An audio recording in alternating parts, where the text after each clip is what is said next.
International cricket council (ICC) ने T20, one day और test players की नई रैंकिंग जारी कर दी है। ICC की जानिब से जारी T20 बैटर की रैंकिंग में भारत के सूर्या कुमार यादव का पहला नंबर बरकरार है, जबकि इस रैंकिंग में इंग्लैंड के फुल साल्ट दूसरे और पाकिस्तान के मोहम्मद रिजवान तीसरे नंबर पर मौजूद है। T20 बैटर में जनूबी अफ्रीका के ईडन मार्करम चौथे नंबर पर आ गए, जबकि पाकिस्तान के कप्तान बाबर आजम एक दर्जा तनज़्ज़ुली के बाद 5वें नंबर पर चले गए।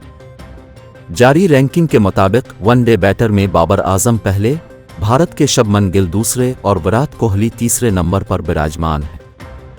इधर टेस्ट रैंकिंग में न्यूजीलैंड के कीन विलियमसन का पहला, इंग्लैंड के जो रूट का दूसरा, जबकि बाबर आजम का तीसरा नंबर है।